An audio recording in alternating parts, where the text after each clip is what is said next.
Hello everyone, good morning. My name is Reshma और मेरे channel का नाम है tarot card with Reshma Rana. आज बेसिकली जो हम बात करने वाले हैं morning thought of your partner. आप चाहे नो कॉन्टैक्ट सिचुएशन में, कॉन्टैक्ट सिचुएशन में, एक्स्ट्रा मैरिटल अफेयर है, सिंगल हैं, तो देखने वाले हैं आपका जो होने वाला पार्टनर है उसकी क्या थॉट प्रोसेस चल रहे हैं, क्या चल रहा है उसकी लाइफ में एग्जैक्टली।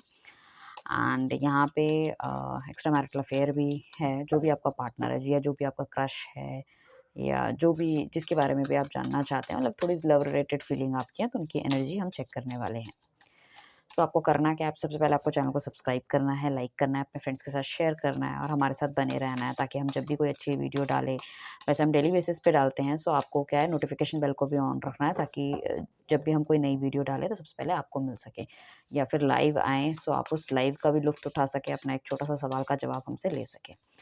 जिन लोगों को भी क्रिस्टल प्रोडक्ट्स चाहिए हमें कॉन्टैक्ट कर सकते हैं। Genuine crystal products with activation आपको मिलेगा और आगे कैसे एक्टिवेट करना है वो भी बताया जाएगा। प्लस अगर आपको किसी को टैरो रीडिंग लेनी है, अपनी गाइडेंस लेनी है लाइफ के रिलेटेड, चाहे एक्स्ट्रा मैरिटल है, चाहे नो कॉन्टैक्ट सिचुएशन है, चाहे जॉब रिलेटेड इश्यूज़ हैं, हेल्थ रिलेटेड इश्यूज़ हैं, सो वो भी हम आपके लिए लाइक रीडिंग करेंगे, जो कि एक पेड सर्विस रहने वाली है। और उसको किस तरह से रिमूव किया जाए, किस तरह से अच्छा किया जाए लाइफ के लिए, वो भी बताएंगे। ठीक है, आइए चलते हैं रीडिंग पे। Morning thought of your partner. अपने पार्टनर का नाम 3 बार अपने दिमाग में आपको लेना है, ठीक है ना? क्योंकि आपको पता है आपका पार्टनर कौन है। अच्छा, ये जेंडर स्पेसिफिक नहीं है। लड़की के लिए लड़की भी पार्टनर हो सकती है, लड़के के लिए लड़का भी पार्टनर हो सकता है, या आप जो भी हैं, जो आपका भी अपोज़िट सेक्स का जेंडर है, वो आपका partner that you know better, ठीक है ना? क्योंकि कई बार कमेंट आते रहे, मैडम क्या लड़की का लड़की पार्टनर नहीं हो सकता? बिल्कुल हो सकता है। पार्टनर मतलब फीलिंग्स के बारे में आप बात कर रहे हो, तो वो तो कोई भी हो सकता है। जहाँ दिल लगे वहीं प्यार है ना, कहते हैं। सो काफ़ी अच्छी एनर्जीज़ निकल के आ रही है गाइस। फटाफट से सब्सक्राइब कर लो। काफ़ी अच्छी एनर्जीज़ निकल के आ रही है, बहुत अच्छी एनर्जीज़ निकल के आई है। I don't find, oh my God, और क्या चाहिए? देखो यहाँ पे एक सबसे ज़्यादा तो मैं कहूँगी कि मेजर अरकाना के कार्ड आए। मेजर अरकाना के कार्ड हमें बताते हैं एक मेजर चेंजेस आपके लाइफ का। सो हम चलते हैं सबसे पहले कि काफ़ी लोग यहाँ पे अगर नो कॉन्टैक्ट सिचुएशन में या बातचीत नहीं कर रहे या स्टेबिलिटी वाला इशू है, ठीक है? एंड तो कहीं न कहीं आपका जो पार्टनर है, अब वो स्टेबिलिटी ला रहा है अपनी लाइफ में, और डेफ़िनेटली थोड़ा-सा कम बोलता होगा, अपनी फीलिंग्स को कम एक्सप्रेस करता होगा। स्टेबिलिटी का इशू उसकी लाइफ में इस तरह से हो सकता है, क्या पता ये फाइनेंशियली उतना स्टेबल ना हो, ठीक है ना? या फिर इसके अंदर उतने गट्स ना हो, उतने स्ट्रेंथ ना हो कि आपको लेके आगे चल सके। हो सकता है कि आप दोनों की जो जो जर्नी है वो इस तरह से है, कोई एक्स्ट्रा मैरिटल है, कोई सिंगल बंदा है, कोई सिंगल है, उसका एक्स्ट्रा मैरिटल से अफेयर है, या आपकी एज में डिफरेंस हो सकते हैं, कास्ट में अलग-अलग कास्ट के आप हो सकते हैं, या फिर जो सोसाइटी है आप दोनों की अलग-अलग है, मतलब जाति प्रथा अलग-अलग है, घर वाले नहीं मान रहे, कुछ इस तरह की चीज़ें। बट डेफिनिटली ये पार्टनर अब आपके बारे में सोचता हुआ नज़र आ रहा है। हो सकता है इसने आपसे कट डाउन बिल्कुल इस तरीके से कर लिया था कि भैया मैं तो कुछ कर ही नहीं सकता, और मैंने अपने हाथ खड़े कर दिए, अब I need to move my career ahead, और मुझे उस चीज़ में काम करना है। बट अभी क्या है कि ये पार्टनर सोच रहा है कि इसको दोबारा से सब चीज़ों को सोचना है, क्योंकि इसको ऐसा लगता है कि इसने बहुत ज़्यादा लोगों को सलाहें दी हैं, बहुत सारे एक्सपीरियंस है उसको। अगर मैं अपनी लाइफ़ को ठीक नहीं कर पाया तो फिर तो बेकार है। कहते हैं ना, थू है मेरे पे भैया, जब हम अपने के लिए अपनी चीज़ें ठीक नहीं कर पाए। तो ये आपका पार्टनर लॉन्ग डिस्टेंस में हो सकता है, किसी ठंडी जगह में रहने वाला हो सकता है, पानी की दूरी हो सकती है आप दोनों के बीच में, कोई कहीं पहाड़-वहाड़ होंगे, वहाँ रह सकता है, तो कुछ इस तरह की चीज़ें। या इस तरह की जगह पे गया है जहाँ पे अलोन बैठ के चीज़ों को रियलाइज़ करने की कोशिश कर रहा है कि कहाँ पे गलती रह गई, कहाँ पे चीज़ें मोल्ड करनी चाहिए और किस तरह से ठीक की जाए। और अगर इसके इमोशंस बहुत ज़्यादा कम थे और इसको लगता था कि पता नहीं इमोशनली, मतलब ये फ़ील नहीं कर पाता था कि मतलब, हो सकता है पीछे या तो उनको बहुत ज़्यादा सेटबैक्स लगे हों, या फिर उनका नेचर ही इस तरह से हो गया हो, कुछ लोगों का प्ले बॉय टाइप का, और मतलब उन्होंने कभी इस तरह से रिलेशनशिप स्टार्ट नहीं करा कि इस रिलेशनशिप में आगे जाना है, सीरियस होना है, बस कर लिया मज़े-मज़े में स्टार्ट। नाउ इज़ मतलब फीलिंग फॉर यू कि यू आर द वन, जो उनके सोल पार्टनर है, जो डिवाइन पार्टनर है। आपके बाद शायद कोई और बंदा पसंद आ पाना that is next to impossible है। हालाँकि इनकी तरफ से काफ़ी ज़्यादा गलतियाँ हुई हैं पीछे भी, या फिर इन्होंने ही बैकआउट किया है और चीज़ें ख़त्म कर दी है, आपको या तो नो कॉन्टैक्ट या ब्लॉक कर दिया है, या ऐसे ही मतलब घोस्ट कर दिया, आपको कुछ पता ही नहीं रहता, मतलब, या फिर आप ही पीछे-पीछे हर हमेशा भागते हो, हमेशा रियूनियन करने की कोशिश करते हो। But this person will really bother और कंसर्न है इस चीज़ के रिगार्डिंग। ठीक है, चल रहा है, बट शायद आपने भी अभी छोड़ दिया है।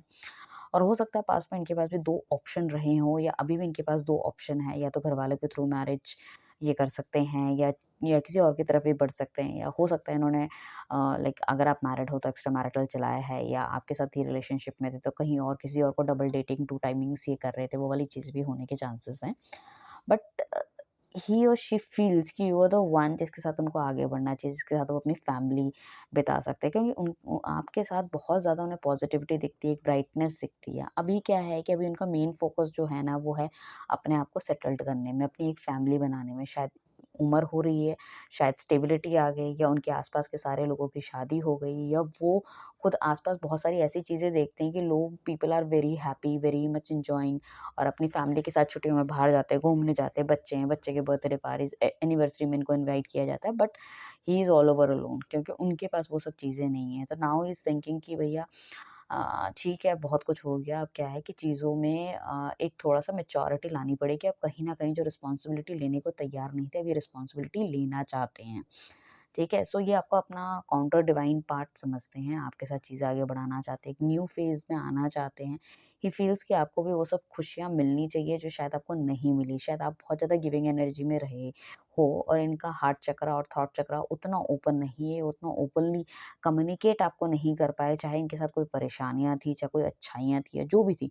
मतलब लाइक इनका प्यार था ना, उसको अच्छी तरह से एक्सप्रेस कर पाए, या इनके साथ जो प्रॉब्लम थी वो उसको भी अच्छी तरह नहीं बता पाए, जिस वज़ह से आप दोनों के बीच में बहुत ज़्यादा खटास टाइप की हो गई है। हालाँकि ये बंदा बहुत ज़्यादा इगोइस्टिक है, एटीट्यूड में है, बट देन टू अभी इसका थोड़ा-सा मुझे लग रहा है बिहेवियर थोड़ा-सा नरम हो रहा है, चीज़ों में बैलेंस करने की कोशिश कर रहा है। ऑल्दो मतलब शायद पहले इसका जो या लड़की है, लड़का कुछ भी है, अगर स्टडीज़ कर रहे थे, तो एक अच्छी जॉब पाना चाहते थे, या फिर बंदा था तो कहीं अच्छी बिज़नेस करना चाहता था, नौकरी करना चाहता था, काफ़ी कुछ स्टेबिलिटी इन्होंने हासिल कर दी है। हो सकता है आप दोनों के बीच में काफ़ी ज़्यादा लंबा गैप रहा हो, या एक लंबा रिलेशनशिप रहा है, फिर भी आपको स्टेबिलिटी नहीं मिली और बंदे ने घोस्ट कर दिया और आप अपनी तरफ निकल गए और ये अपनी तरफ। सो आपको जस्टिस देना चाहते हैं। जस्टिस देना चाहते हैं कि मतलब जिसकी गलती है मतलब उसको सज़ा मिलेगी, और उनको लगता है कि अगर मेरी गलती है तो I am okay also need to face the karma, और उनको ऐसा लग रहा है कि कहीं बाद में जाके मुझे और ज़्यादा कर्मा ना फेस करना पड़े। ऐसे नहीं, नेगेटिव नहीं कि भैया मुझे फेस करना पड़ेगा तो चलो मैं इसके साथ जाके मिल जाता हूँ, या कुछ इस तरह का नहीं। उनको अंदर से दे फ़ील कि हाँ भाई मैंने कुछ गलत किया है जो कि मुझे नहीं करना चाहिए था, और you are also a very good person, और कहीं न कहीं उनको ऐसा लगता है कि लाइक इस रिलेशनशिप को एक और मौका देना चाहिए, और he want to come to you.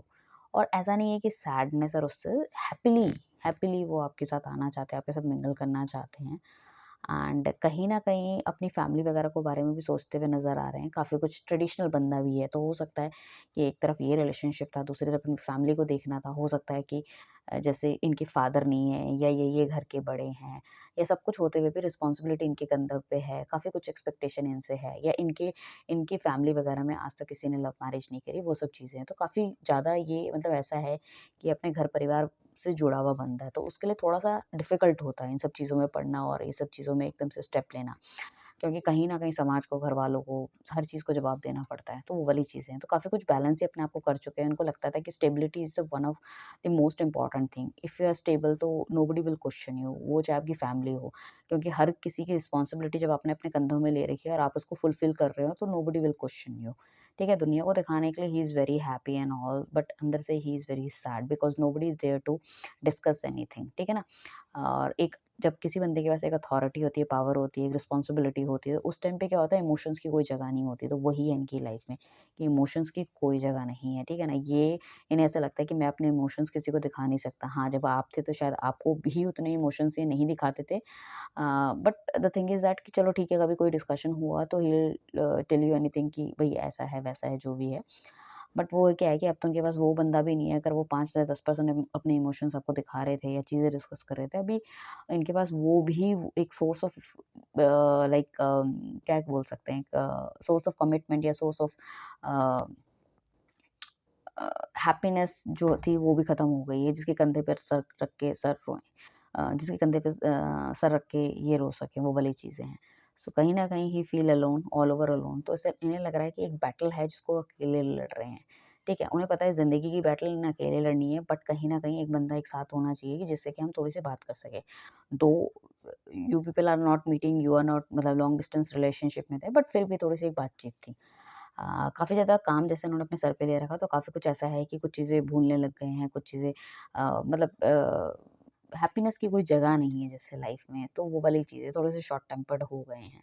But दिमाग मैं कहूँगी कि थोड़ा-सा प्यार के प्रति भी खुल चुका है। जो बंद था ना वो चीज़, वो वाला भी इनका जो इनका हार्ट चक्रा था वो थोड़ा-सा ओपन हो रहा है। तो कहीं न कहीं आपकी कमी, आपकी आपकी इम्पोर्टेंस, आपकी सेल्फ रिस्पेक्ट या जो इन्होंने आपके साथ किया है, वो उन सब चीज़ों का भी दुःख इनको हो रहा है कि आप ये हमेशा गिविंग एनर्जी में रहे हैं। मतलब इन्होंने सॉरी रिसीविंग एनर्जी में रहे हैं, आप हमेशा गिविंग एनर्जी में रहे हैं।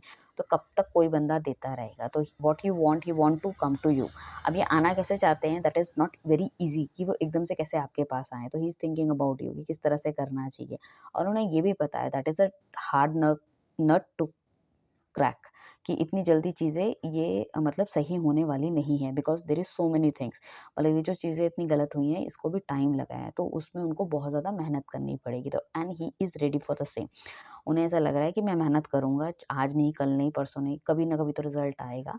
एंड मुझे ऐसा लग रहा है कि आने वाले टाइम पे अपना फ़ेसबुक, व्हाट्सएप और ये सब चीज़ें आप चेक करते रहिए, क्योंकि कहीं न कहीं आपको मैसेज, ईमेल या कुछ कम्युनिकेशन होने के चांसेज़ हैं इनकी तरफ से, ठीक है ना? और अच्छी कम्युनिकेशन आएगी, छोटी-बड़ी आए, जैसे आएगी, ऐसा नहीं है कि फर्स्ट मीटिंग में ही आपको कमिटमेंट या कुछ इस तरह से मिल जाए। First of all they will always come and check your interest कि अभी भी यू आर स्टिल इंटरेस्टेड, कोई होप है कि आप उन्हें माफ़ कर सकते हो या वो कोशिश करें। क्योंकि देखो ईगोइस्टिक पर्सन है, अगर आप इसको ना ना बोलोगे या दूर अपने से भगाओगे तो इट्स नॉट लाइक दैट कि वो आपके पीछे-पीछे आएगा। हालाँकि अंदर से हर्ट होगा, चाहेगा अंदर से कि भैया मैं बस किसी तरह से पैरों में गिर के बस माफ़ी माँग लूँ और आप मेरे साथ हो जाओ, बट वो ऐसा करेगा नहीं।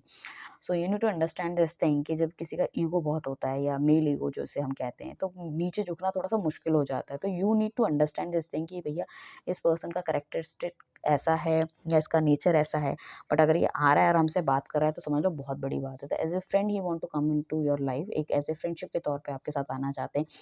हो सकता है कि आपको किसी चीज़ का वो करे कि लाइक चलो हम साथ में काम कर लेते हैं, या मेरे पास एक जॉब है तुम वहाँ पे काम कर लो, या फिर विल डू सम इन्वेस्टमेंट या कुछ खरीद लेते हैं। कुछ इस तरह से कि जिसमें कि आप दोनों की एक पार्टनरशिप टाइप की बन सके, एक कम्युनिकेशन जनरेट हो सके, then he want to do something, मतलब कि हम नेक्स्ट लेवल पे जाएँगे। इंटरेस्ट चेक करना है, क्योंकि ही नोज़ दिस थिंग और she knows this thing, you are a very clear cut personality, ठीक है ना? आपको बहुत ज़्यादा हर्ट हुआ है तो इतना ईज़िली लाइक आपको मोल्ड करना या फिर उस सिचुएशन में आना, it's not that easy. But he is ready for the same, she is ready for the same, जो भी आपका पार्टनर है वो रेडी है, और उसके लिए वो बहुत मेहनत भी करेंगे, बहुत अपना 100% भी दे देंगे, अपना इमेच्योर बिहेवियर छोड़ के एक मैच्योरिटी वाले लेवल पे तो ऑलरेडी आ गए हैं। ठीक है, वो करियर रिलेटेड तो मैच्योरिटी थी, बट वो लव रिलेटेड भी मैच्योरिटी उनको आती हुई दिख रही है। आपके साथ एक लाइफ देखते हैं, आपके साथ एक जर्नी देखते हैं, आपके साथ अपनी एक फैमिली देखते हैं, ठीक है? एंड फैमिली के एक्सपेंशन देखते हैं, वो कहीं न कहीं हैप्पीनेस अ, देख रहे हैं कि चीज़ें बहुत बढ़िया होनी चाहिए। हो सकता है ये किसी से आपके लिए गाइडेंस भी लेते हुए नज़र आ रहे हों कि अपने फ्रेंड्स वगैरह से बात कर रहे हैं कि भई ये कैसे करना चाहिए, किसकी गलती है, क्या हो गया? और मुझे ऐसा लग रहा है जो ग्रुप ऑफ पीपल्स है, फ्रेंड्स हैं, उनको बहुत अच्छी गाइडेंस आपकी तरफ से मिलेगी, उनकी तरफ से मिलेगी, जिसमें कि पॉजिटिव रहेगा। हो सकता है पीछे इनके पास इस तरह के लोग हो जो कि बहुत नेगेटिव एनवायरनमेंट रहा, बट अब जिस बंदे से पूछने वाले हैं, definitely it give a very good advice जो कि एक रोशनी इनकी लाइफ में लाएगी, and he need to think कि हाँ, this is also the parameter, या ये वाली डायरेक्शन थी जिसके बारे में मैंने सोचा नहीं था। तो एक जर्नी फिर से स्टार्ट होगी, एक स्टेबिलिटी फिर से स्टार्ट होगी, ठीक है ना? आप देखोगे एक लाइट, एक रे ऑफ हैप्पीनेस आपकी लाइफ में आती हुई दिख रही है, जहाँ पे कि आपका पार्टनर सब चीज़ों को समझ के आपके पास आ रहा है, आपके लिए इमोशनली भी फ़ील कर रहा है, चीज़ों को बैलेंस करने की भी कोशिश कर रहा है, आपके साथ जो गलत किया है उसकी भी माफ़ी माँगने को तैयार है, और कहीं न कहीं आपके साथ एक नया चैप्टर एक लाना चाहता है, और फिर मतलब जो पुराने पन्ने हैं उनको दोबारा से दोहराना चाहता है और उस रिलेशनशिप को और भी ज़्यादा स्ट्रेंथन और स्ट्रॉन्ग करना चाहता है। So now he searching all the root causes कि भैया किसकी प्रॉब्लम थी, किसकी ज़्यादा थी, किसकी कम थी। बहुत मैच्योर बिहेव करेंगे, बहुत ही ज़्यादा रियलिस्टिक चीज़ें होंगी। आपको भी खुद एक कम्फर्ट ज़ोन आएगा, हालाँकि ये बोलने में थोड़े से कमज़ोर है, but don't worry at all. So you can also check with us for the bracelets also, ठीक है ना? ब्रेसलेट्स आप हमसे ले सकते हो। वैसे भी बहुत बहुत वंडरफुल रीडिंग आई है, तो फटाफट से आपको सब्सक्राइब करना है। अपने फ्रेंड्स को शेयर करो, 10 लोगों को अपनी स्टोरी में या इंस्टाग्राम में कहीं ना कहीं पेज को लगाओ, ताकि आपको और भी ज़्यादा ब्लेसिंग्स मिल सके। और आप हमसे लाइक ब्रेसलेट लीजिए, ताकि हम उसको आपको चार्ज करके हील करके देंगे with your name, date of birth, आपके पार्टनर नेम और डेट ऑफ बर्थ के हिसाब से, ताकि वो जल्दी आपकी लाइफ में आए and things will be going to improve more and more, और आपका रिलेशनशिप और भी ज़्यादा स्ट्रेंथन हो, और आप एक मैरिज, एक कमिटमेंट, एक हैप्पी फैमिली की तरफ बढ़ सकें। सो बहुत ही प्यारी रीडिंग है आज की। प्लीज़ फटाफट से सब्सक्राइब कर लो। मुझे भी मतलब आफ्टर अ लॉन्ग टाइम काफ़ी अच्छी रीडिंग करके बहुत मज़ा आया। And thank you everyone, be with me, love you all, bye.